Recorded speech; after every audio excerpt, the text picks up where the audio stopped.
So I'm calling this video, "Is Demographic Doom Really Thailand's Destiny?"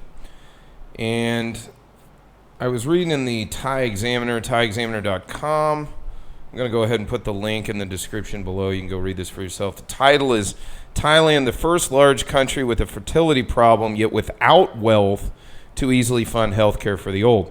I'm going to quote the first two paragraphs. If you want to read this for yourself, please feel free to do so. As usual, Thai Examiner up there, they do just a great job. A lot of detail, a lot of great information.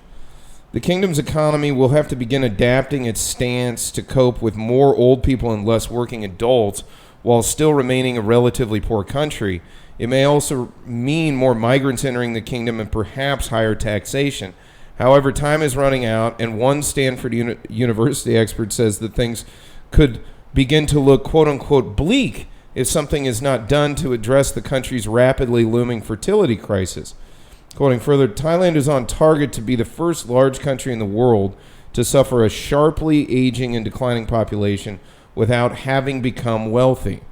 It comes as the government this week rolled out a program of support for those having children to address the ongoing crisis of rising costs to care for seniors and a declining pool to underpin economic growth.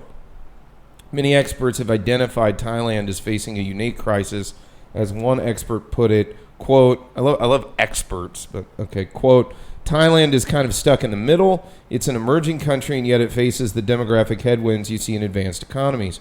The country's fertility rate is now 1.5, already well below the 2.1 needed for population replacement and falling fast. It is lower even than China at 1.7 after one-child policy, and that of Norway at 2.1, which is one of the wealthiest countries in the world." Okay, let's sort of dig into this. First, let me be clear. I don't think the notion that Thailand may have some demography issues is far off base. In fact, quite the contrary. I didn't even realize 1.5, which I'd love to see all the data and everything regarding like how they came up with that number and everything. But okay, let's leave that aside. And I mostly am a little bit incredulous with some of it because I walk around the streets and things here and you see a lot of children. There's children readily seen. I remember seeing that to the same extent, for example, in the United States when I was there, albeit 5 years ago, and quite honestly, in some place it wasn't nearly as densely packed as Bangkok is in terms of an urban area. So, okay, take that for what it's worth, but that's just my own observation. The next thing with regard to this is, first of all, some Stanford University expert, okay, you know, I'm kind of tired of the expert commentariat to some extent. I know that there's all this clutching at pearls and sort of gasping that the death of expertise and all of this good stuff. Well, there's expertise at something genuine, and then, you know, especially during COVID and some of this other stuff, epidemiologists and, oh, this is an expert in this, that, and the other thing. You know, who really is an expert at the end of the day in world population? You know, I mean, God? You know, I mean, who's really the expert on that? I always kind of caused me to beg the question. Meanwhile, I always love how whenever we get on these demography bents when they're talking about demographics in the world, you always see it comes back to taxation. You know, quote, "It may also mean more migrants entering the kingdom and perhaps higher taxation." Why? I just love how that's just thrown out there without, you know, again, and read the article yourself. As far as more migrants entering the kingdom, well, maybe, possibly. We already have a large influx of migrant labor that comes into Thailand as it is. And by the way, it's my understanding based on my, albeit amateur reading of Thai history, that's always been the case. There's always been labor coming in from the hinterlands to the areas in Thailand, which are sort of the manufacturing centers, the economic centers. It's just sort of a given. I'll get to the aging population thing in a moment, but I just want to go over one last thing with regard to, hold on a minute. this quote. Thailand is kind of stuck in the middle. It's an emerging country, and yet it faces the demographic headwinds you see in advanced economies. So let's start off with that. First of all, I'm a little skeptical of this whole Thailand is an emerging economy, Thailand is a developing country narrative. It's not exactly incorrect insofar as, there are countries that have been more industrialized than Thailand for longer, but Thailand is now an industrialized nation. And in fact, it's heavily industrialized. And in fact, if you come look around over here, I would make the argument, much like the rest of Asia, it's hyper-industrializing. And Thailand has had the experience, these past roughly 30 years to understand the pitfalls associated with further industrialization that I would argue other countries probably don't have the same experience and the same garnered wisdom as Thailand probably has. So the other one that gets me is the title, Thailand, the first large country with a fertility problem, yet without wealth to easily fund health care for the old. Let's take a step back for a minute and look at the history of Thailand. Thailand was not colonized. Thailand also was not looted during the Second World War and during other wars, for that matter, by outside nations. I'll just leave it at that, okay? What I'm trying to say is Thailand's national wealth is intact. It's sitting here. The Thai nation is inherently wealthy. I saw an article the other day by one of my favorite economists in the Bangkok Post, and he was talking about, it was an interesting one. I thought of the line, recent line from the show 1923. I think Harrison Ford's character tells the banker, only a banker would say a mortgage is a luxury. This economist in the Bangkok Post brought up the fact that Thailand has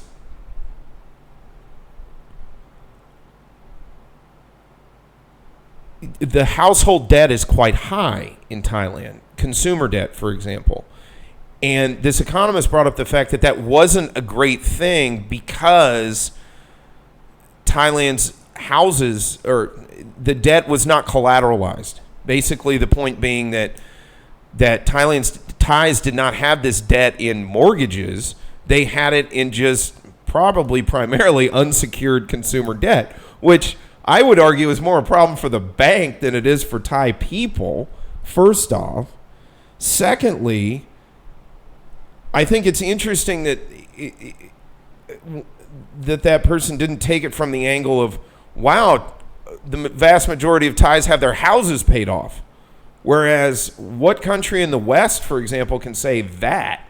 That was the or don't have housing debt. They're just living where they live, and they don't have to pay for that. That's a significant benefit.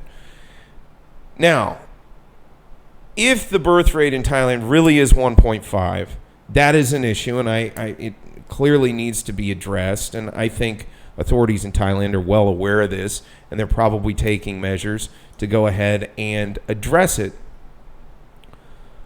But this notion that A, Thailand isn't wealthy, and B, this implication that Thailand is just an emerging country, it's just developing. This country has been sophisticated while the West was almost living in caves or something. I don't mean to be hyperbolic, but that's one thing that just really rankles me on a personal level when I hear folks from a Western context talking about backward Thailand or something. It's like, what? What are you talking about? A friend of mine who is a historian and an academic as well once pointed out to me that, do you know what the most populous city was before London became the most populous city? And the answer was Ayutthaya, the Ayutthaya period here in Thailand, in Old Siam. And I went and kind of checked it out, and that seemed to fit with the historical facts on that.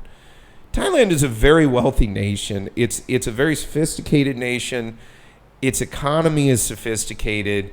Yeah, there is a demographic issue. It's really fascinating to live here. And when you talk to people that are about my age, I'm 41 or older, they all have multiple siblings. And by multiple, I mean it could be as many as a dozen siblings. And then you talk to younger Thais, and it's a totally different scenario. Now, place has something to do with that, and what I mean by that is geographic location. So Bangkok, I think you could make an argument they went through it. Bangkokians probably have dealt with the ramifications of industrialization it happened to Bangkok more quickly than it happened to the rest of the country. I think that's a fair assessment, probably. But long story short is, first of all, I don't think demographics are necessarily destiny all the time. Demography is a huge component, and this is, there's guys out there like Peter Zihan or Zihan, however he pronounces his name. He seems to kind of live and die by demographics, and fair point. It is something. It's a major data point, demography. But I don't think people, when looking at Thailand, are looking at the bigger picture. With regard to national wealth, with regard to, and also automation and the, how do I call it? The promulgation of technologies en masse is also a big, big thing that's happened in Thailand, where, there's technology out here. Thailand doesn't need as many people as it once needed to, if you go back and read about the era, go back and read about the late 19th century. I mean, Thailand, it was Carol Quigley, Tragedy and Hope. There's a part in that book where he talks about the differentiation between American agriculture and North American agriculture and Asian agriculture. And what Carol Quigley basically said, and I'm paraphrasing here, he basically brought up the point that in Asia, you would put 100 people on 1 acre of land to extract the most agricultural bounty out of that acre as you could. In the United States or North America, you'd put 1 person on 100 acres of land and utilize technology to gain even more bounty that way, with less human labor input put into that square mileage. I think probably with Thailand, the Thai population may shrink. That may happen. In fact, the demographic numbers would seem to suggest that may happen. But if there's automation out there and Thailand is able to keep up technologically and economically, maybe longer term, there'll be more room for Thais to sort of stretch their legs, if you will, in Thailand in the future. Obviously, the going upside down on, parents to children. And this is also something that I don't think this is all taking into account is, yes, this demography is kind of dropped, but there's going to be this period where there's still those dozen siblings running around to take care of those old people. So I've often heard it said that China has the 4-2-1 problem.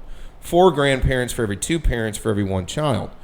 Well, if the last generation had 10 kids and this generation has 1, okay, yeah, that's a huge drop off. But there's still the 10 kids sitting there that are able to take care of the original grandparents. Yeah, okay, a generation and a half down the line, okay, maybe now that child that was taking care of the grandparent that's now gone, or their parent that's now gone, they now have to deal with the fact that they only have 1 child. And yes, in Thailand, children tend to take care of their elderly. There are no great examples. Like, there's not a lot of nursing homes in Thailand. It's just viewed family needs to do that. I think that's probably going to continue. What I think we're seeing is maybe a leveling off of the population to a certain extent in Thailand, where you're not going to see it continue to grow exponentially from generation to generation. Now, does it need to get up above 1.5? Yeah, absolutely. In fact, it needs to get up above 2 for the longer term. But I think Thailand's able to do that. And now that they clearly see it, I think they'll probably take steps to go ahead and do that. I'd love to see what the numbers are, because you see a lot of families here in Bangkok. You see a lot of families throughout Thailand, young Thai families and things. And I think long term that will have implications in terms of mitigating against this phenomenon. But yeah, it's kind of an interesting question, but it's one that it's definitely something that has to be watched. But do I think that it's doom and gloom time for Thailand? Far, far, far from it. So that's just kind of me thinking about something I saw in the news today. Everybody, have a good one.